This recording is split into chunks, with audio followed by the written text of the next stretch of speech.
पाकिस्तान तहरीक इंसाफ के सियासी मंशूर में कौमी सलामती शामिल ही नहीं। पाकिस्तान तहरीक इंसाफ की सियासी सरगर्मियाँ मुल्क की समाजी और सलामती की सूरत हाल से यकसर मुख्तलिफ और मुतजाद हैं। पाकिस्तान तहरीक इंसाफ के सियासी इकदाम में जमहूरी इक़दार, कानूनी तकाज़ों और कौमी सलामती को नज़रअंदाज करते हुए अवामी मफादात को नुकसान पहुँचाया है, जो सियासी और अवामी हलकों में तनकीद का बायस बनते जा रहे हैं। पाकिस्तान को इस वक्त एक बार फिर दहशतगर्दी का सामना है, जिनमें बलूचिस्तान और खैबर पख्तूनख्वा में दहशतगर्दी के वाक़यात शामिल हैं। हाल ही में कालादम तंजीम BLA ने जाफर एक्सप्रेस को दहशतगर्दी का निशाना बनाया, तो दूसरी तरफ फितना और खारिज खैबर पख्तूनख्वा में मुसलसल दहशतगर्दी को हवा दे रही है। अगरचे इस दहशतगर्दी के ताने बाने पाकिस्तान तहरीक इंसाफ के दौरे हुकूमत में इन्हीं दहशतगर्दों के लिए नरम गोशा और पॉलिसियों की तब्दीली था, जिसका खमियाजा आज पाकिस्तान की अवाम भुगत रही है और सिक्योरिटी फोर्सेज दिन रात इन दहशतगर्दों से एक बार फिर नबरदाजमा है। अगर इन पॉलिसियों का जायजा लिया जाए तो शवाहिद इस बात को साबित करते हैं कि बानी पाकिस्तान तहरीक इंसाफ और उसकी जमात को ना तो पहले पाकिस्तान की सिक्योरिटी और सलामती से कोई दिलचस्पी थी, ना ही अब कोई दिलचस्पी नजर आती है।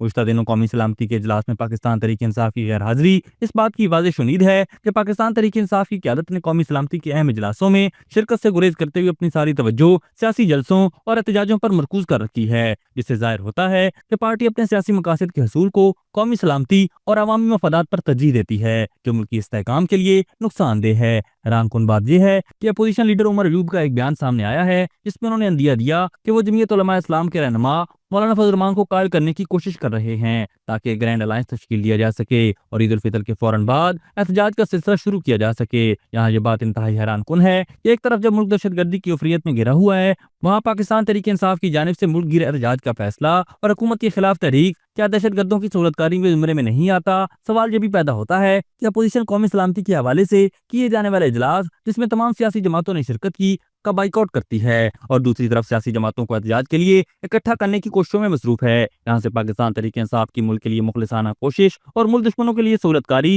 बेनकाब होती है। ऐसे हालात में जब सबको एक प्लेटफॉर्म पर इकट्ठा होने की जरूरत है, पाकिस्तान तहरीक इंसाफ रिवायती रविश इख्तियार करते हुए हुकूमत और सिक्योरिटी फोर्सेज के लिए मुश्किलात पैदा करने की कोशिश कर रही है। पाकिस्तान तहरीक इंसाफ का मुल्क दुश्मन रवैया और पसे पर्दा मुहर्रिकात सबके सामने हैं। दहशतगर्दों की आबादकारी बानी पाकिस्तान तहरीक इंसाफ के दौरे हुकूमत में हुई। हुकूमत से बेदखल होने के बाद मुल्क दुश्मन बयानिए, 9 मई को रियासती इमलाक पर हमले, 26 नवंबर को सिक्योरिटी फोर्सेज पर हमले और सोशल मीडिया के जरिए रियासत मुखालिफ बयानिए और दहशतगर्दों और भारत के प्रोपेगंडे को फैलाना सब शवाहिद जाहिर करते हैं कि पाकिस्तान तहरीक इंसाफ और उसकी जमात अपने गैर मुल्की आकाओं के इशारों पर मुल्क में अदम इस्तेहकाम और इंतशार फैलाना चाहती है। पुरतशद्दुद एहतजाज, रियासती इदारों के खिलाफ नफरत अंगेजी, कौमी सलामती के इजलासों का बाइकआउट और गैर जिम्मेदाराना सियासत जमहूरी इक़दार के मुनाफी हैं। अवाम को चाहिए कि वो इन हक़ाइक़ को मद्देनजर रखते हुए अपना फैसला करें कि क्या बानी पाकिस्तान तहरीक इंसाफ और उसकी जमात कौमी सलामती के हवाले से मुखलिस है। आम बाशऊर पाकिस्तानी का जवाब यकीनन नफी ही है।